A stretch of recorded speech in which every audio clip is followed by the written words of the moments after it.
காமராஜர் ஐயா அவரையும் இப்படி தான் வந்து தப்பு தப்பா பேசி அந்த மனுஷனை வாஷ் அவுட் பண்ணாங்க.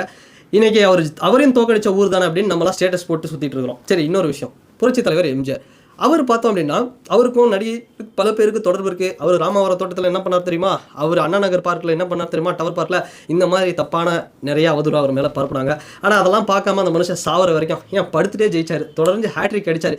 அவர் இருந்த வரைக்கும் கலைஞர் கருணாநிதி ஐயாவால் ஜெயிக்கவே முடியலைங்க. அது ஒரு விஷயம். சரி, அடுத்தபடியாக பார்த்தோம் அப்படின்னா ஜெயலலிதா அம்மா வந்தாங்க. அந்த அம்மாவுக்கும் வேறு ஒரு சிலருக்கும் தொடர்பு இருக்குது. அந்த அம்மா வந்து செல்விலாம் கிடையாது, அவங்க தனிச்சலாம் இல்லை, அவங்களுக்கு வேறு ஒரு ரிலேஷன்ஷிப் இருக்குது. அப்படி இப்படிலாம் வந்து என்னென்னவோ அவதூறு போட்டாங்க. அதுவும் வேலைக்கு ஆகலை. கடைசியில் அந்த அம்மாவும் பார்த்தோம்னா சாகிற வரைக்கும் ஏன் 2021 வரைக்கும் அந்த அம்மா உயிரோடு இருந்தாலும் தொடர்ச்சியாக ஹேட்ரிக்காக வந்து சிஎம் ஆயிருப்பாங்க. அதுவும் வேறு விஷயம். அவங்கள என்னென்னவோ பண்ணாங்க, சேலை பிடிச்சி உருவாங்க. சரி, அது ஒரு தனி கதை, அதை விட்டுருங்க.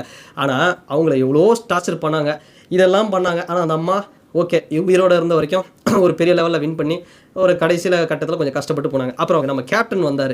கேப்டன் வந்து நான் தனிச்சு நிற்கிறேன் அப்படின்னு நிறைய விஷயங்கள் பண்ணார் கேப்டன் விஜயகாந்த் அவர்கள். அவரையும் பார்த்தோம்னா இல்லைங்க அவர் குடிச்சு தான் வருவார், அவர் வந்து ஒரு குடியாரன் அப்படி இப்படின்னு எவ்வளவோ அவருக்கு பேச தெரியாது, நாக்க கடிப்பார், கோவப்படுவார், எல்லாரையும் போட்டு அடிப்பார், அப்படி இப்படின்னு அவரை தப்பாக காமிச்சு இன்றைக்கி அவரையும் நம்ம மிஸ் பண்ணிட்டோம்.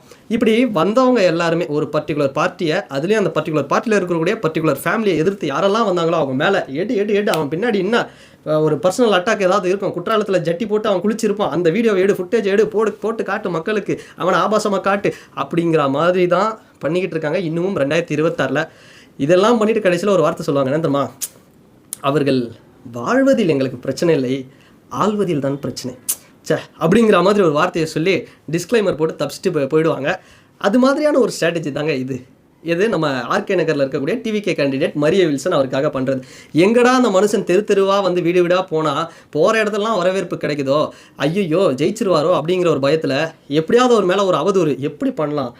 அவரோட பழைய வீடியோ ஒன்று எடு, அவர் போய் ஏதோ ஒரு இடத்துல ஏதோ ஒரு பஞ்சாயத்தில் மிரட்டுறாரு, அந்த பஞ்சாயத்து போலீஸ் ஸ்டேஷனில் அதுக்கப்புறம் வந்து சால்வ் ஆகி காம்ப்ரமைஸ் ஆகி அது வந்து ஒரு எல்லாமே முடிஞ்சு வந்து அந்த சாப்டரே க்ளோஸ் ஆகிட்டு இப்போ அவர் வந்து ஒரு கேண்டிடேட்டாக நின்று வராரு. இந்த டைமில் அவர் எப்படி அட்டாக் பண்ணலாம். இதே மரிய வில்சன் டிஎம்கேல வந்து அதே ஆர்கே நகரில் போய் கேண்டிடேட்டை போயிருந்தாருன்னா இந்த வீடியோ வெளியே வந்திருக்காது. ஆனால் இதே மாதிரி ஒரு வேலையை ஏடிஎம்கே காரம் பண்ணுவானா பண்ணவும் மாட்டாங்க.